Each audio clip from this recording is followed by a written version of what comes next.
Hugo, ¿cómo estás, Ángel? Muy bien, Pascal. ¿Qué tal la Ciudad de México en día de lunes, chulada, de fin de semana bárbaro. No. Muy buenos días a quienes nos escuchen en este momento. Sí. Pues una chulada el tránsito, pues así. ¿Qué les cuesta que todos los días fueran feriados? Pues, hombre, ¿no? Pero bueno, son las retribuciones que tiene que darse a trabajar. Entonces fue tranquilo, muy bien. Está frío para mí, esto es frío. Yo soy, No, sí, como no, si hace frío. no, sí está. Amanecimos a 6, con Sí, sensación de con 4. sensación de 4, sí. Esto en Sonora, al menos en Obregón, las damas del buen vestir Lo agradecen. en Obregón lo agradecen porque sacan las garras, pues como decimos allá, ¿no? O sea, abrigos que nunca usan, pues Sí. entonces esto para ellas van al supermercado y van como si fueran un sarao, acá, como si fueran a la ópera, ¿no? Pero bueno, pues en fin. Pascal, Sí. si bien mañana es el aniversario del inicio de la gesta revolucionaria de 1910, pero por el cambio a la Ley Federal del Trabajo tenemos el feriado hoy. Entonces voy a hacer algún comentario rápido sobre eso. Lo primero es que quien quiera enterarse o tener una visión, vamos a decir, un panorama claro del siglo XX, le recomiendo sinceramente que lea este libro de Macario Esquetino, que no es nuevo, pero ya lleva varias reimpresiones, que se llama 100 años de confusión, México en el siglo XX.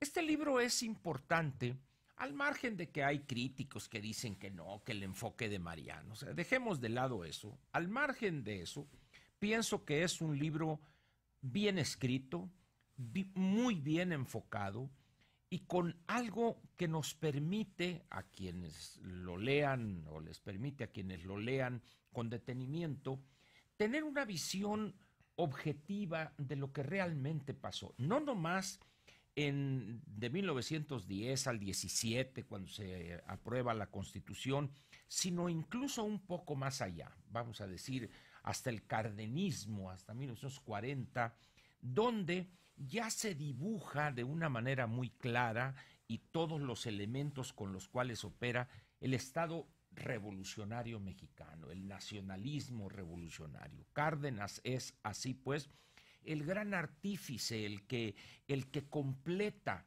aquello que inició con el que decían algunos el sueño de un espiritista de Francisco I. Madero.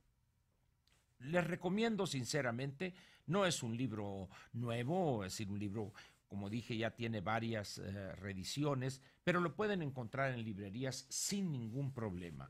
Es un libro que se lee, Macario es bueno muy didáctico en este sentido, y los que todavía les interese más, hay un libro posterior a este que se llama El fin de la confusión, donde ya trata las cuestiones relacionadas con los cambios en el mundo, globalización, etcétera. Pero tomando en cuenta pues que estamos celebrando el aniversario del principio, 108. así es, el 108, vale la pena que lean este libro, 100 años de confusión, México en el siglo XX, de Macario Esquetino. Ahora, ¿por qué toco el tema, Pascal? La verdad es que la Revolución Mexicana, cualquier cosa que ello signifique, ha servido lo mismo para un barrido que para un fregado, como dice, fregado en el sentido de fregar el piso, no de molestar. Ha servido para lo uno y para lo otro. Básicamente tenemos quizá tres grandes espacios. Los primeros dos son espacios económicos, que es el campo y los mercados laborales, y el otro es la educación. Son tres incluso artículos de la Constitución que suelen los políticos mexicanos alabar, venerar: el artículo tercero, el 27 y el 123. Dejemos de lado hoy el de la educación para hablar específicamente de los dos espacios económicos donde, según algunos, se resume la parte social de la revolución.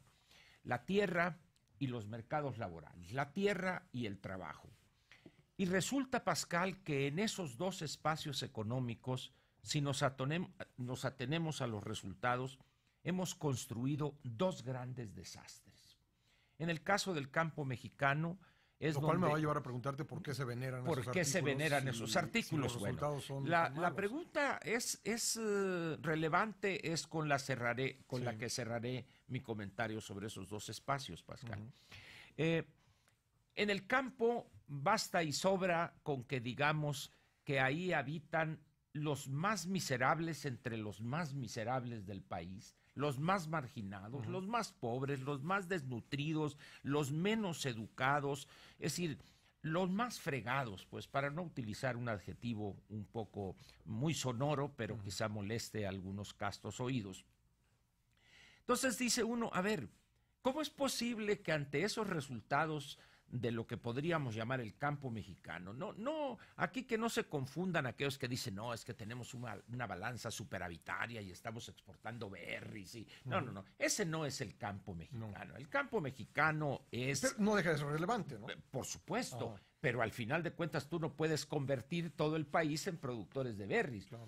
6.700, 6.800 hectáreas y un número muy pequeño, con tecnología no nuestra, sino de empresas californianas o de Estados Unidos y de Chile. Es decir, en realidad nosotros ponemos la tierra y el empleo, pero al final de cuentas, pues los que comercializan, claro, en las cuentas nacionales entra al país ese dinero, no hay que menospreciar. Pero tampoco eso debe servir de elemento para desdibujar el problema. Sí, no es del paradigmático. Campo. Efectivamente. Sí. Muy bien. Segundo espacio económico, que es el mercado del trabajo, de la fuerza de trabajo. Si nosotros partimos del hecho de que la Ley Federal del Trabajo tiene 1.100 artículos más un chorro de transitorios, ya las cosas no están bien. Cuando tú tienes una ley, que es la ley reglamentaria del artículo 123, para un país que ya no existe, en ese momento dices, algo está mal en el país. Y llegamos a tu pregunta.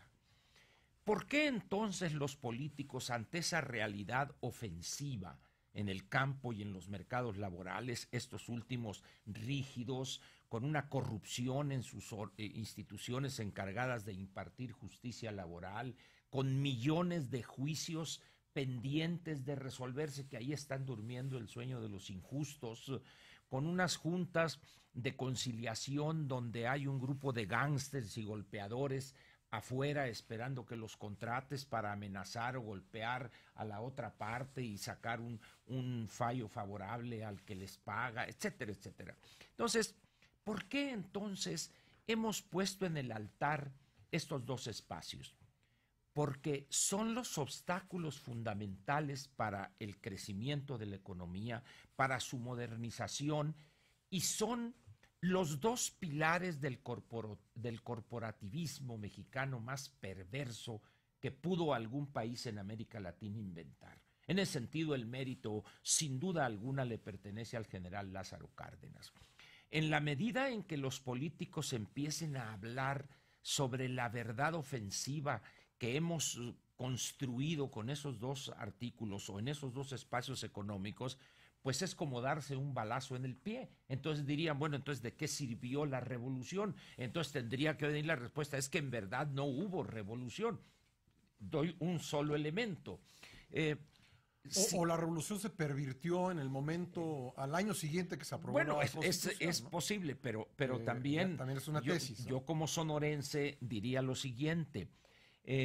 Los sonorenses, que no fue el grupo fundamental, si bien sus generales, Obregón, Calles, Benjamín Gil, etcétera, pero al final de cuentas, quien ganó la revolución fue el Grupo Sonora, es cuestión nomás de leer a Aguilar Camín en La Frontera Nómada, pero si tú revisas los cambios en infraestructura hidráulica, agrícola, agraria, en el país vas a encontrar que dice, oye, pues tal parece que los únicos que hicieron la revolución fueron los sonorenses. El primer banco de fomento para la pequeña propiedad, el Banco Agrícola, etcétera. Es decir, dice uno, bueno, ¿y qué pasó con los fregados que hicieron la revolución, que murieron? La bola. Pues la bola. Bueno, pues pasó lo que tenía que pasar. En realidad, el grupo que controló desde un principio eso que se llamó la revolución, pues no fueron ellos, sino fue otro segmento, otro estamento socioeconómico. El general Obregón, por ejemplo, antes de ser general, era un próspero agricultor en el Valle del Mayo, cerca de Guatabampo, tenía una hacienda, Siquisiba, donde ya él exportaba antes de 1910 legumbres a Estados Unidos. Es decir, era un agricultor en el sentido capitalista del término, ¿no? Entonces, en esas condiciones, y si vemos nosotros y leemos lo referente a Plutarco Elías Calles, pues encontramos que esos dos pilares de la modernidad, entre comillas, no obstante sus ambiciones personales, las instituciones de Calles, la Comisión Nacional de Irrigación, el mismo Banco de México, Obregón, que viene, vamos a decir, con el apoyo que le da Educación Pública, con Vasconcelos, etcétera, pues dice, es evidente entonces que los que la bola, aquella que dieron la vida, pues les tocó muy poco, quizá les tocó la parte de la cruda en la fiesta, no les hizo justicia la revolución. Entonces, creo que este libro de Macario contribuye de alguna manera a aclarar ese panorama, ¿no? A poner las cosas, si no en su lugar de manera absoluta, pero sí con elementos que destruye ciertos mitos. Pero 108 años después esos mitos siguen gozando de cabal salud. Es que, bueno, eso habla de la gran sabiduría y visión perversa, diría, de Lázaro Cárdenas al crear un sistema corporativo que manipula, controla a amplios grupos sociales. Pero además, dices tú, bueno, ¿y por qué no lo hicieron los otros? Ahí está la gran visión de Cárdenas. Te has de acordar tú que México generó todo un constructo sociológico donde intervenía el cine, la novela, el arte. Es decir, desde el muralismo mexicano, la novela de la Revolución, el cine mexicano, recordaremos aquellas imágenes por las cuales se hizo famoso el Indio Fernández, la maestra rural que es María Félix, que se enfrenta al malvado Carlos López Moctezuma. Es decir, hubo un cine de la Revolución Mexicana, hubo una novela de la Revolución Mexicana, hubo una pintura de la Revolución Mexicana.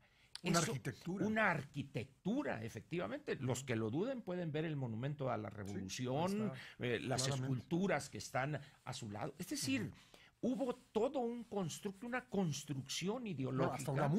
Hasta la música. Silvestre Revueltas, Redes, etcétera, ¿no? Entonces, pintura, ni se diga, no nomás los murales, sino también la pintura, grandes paisajistas, etcétera. El mismo Diego Rivera en su obra de Caballete. Entonces, estamos pues ante una situación donde aquello fue tan fuerte que se complementó con la parte de la educación. Y eso merece un comentario aparte. ¿Por qué? Porque es a través de ese vector, de esa correa transmisora, donde toda esa visión se inculca en las nuevas generaciones. Incluso cuando Cárdenas, cuando se habló del modelo de la educación socialista, no recuerdo si aquí lo he comentado, una de las recitaciones que se les enseñaba a los niños era cosas como esta: sol rojo y colorado, pareces rueda de cobre, me miras todos los días y siempre me miras pobre. Es decir, esos eran los instrumentos de adoctrinamiento en esa nueva visión que Cárdenas conforma de una manera tan hábil que los gobiernos posteriores no han podido desmantelar, al grado tal de que ahorita tienes todavía priistas que dicen salgan y vayan y difundan los postulados de la revolución. Dice uno, bueno, señor, ¿en qué mundo vive? En el mundo de la cooptación, de la manipulación política. Esta estructura de los sectores campesino, obrero, popular y militar. Originalmente el PNR y el PRM tenían un grupo, un sector militar. En esas condiciones, pues, yo recomiendo como un primer acercamiento a lo que podría ser una visión un tanto descarnada de las causas que dieron origen a la Revolución Mexicana, este libro de Macario, que ya pasó la prueba del ácido en el sentido del tiempo, es decir, ha habido reediciones, que se llama 100 años de confusión, México en el siglo XX, ediciones de Taurus, que vale la pena leerlo, particularmente cuando está a punto de llegar un gobierno encabezado por alguien que cree firmemente en esa visión del nacionalismo revolucionario que hoy, para todo fin práctico, está ya arrumbado en el cuarto de los tiliches, pero que él se encargará de darle ser y polish y llevarnos quizá a una nueva debacle económica. Ángel Verdugo, gracias. Nos vemos mañana. Nos vemos aquí mañana, 9:40.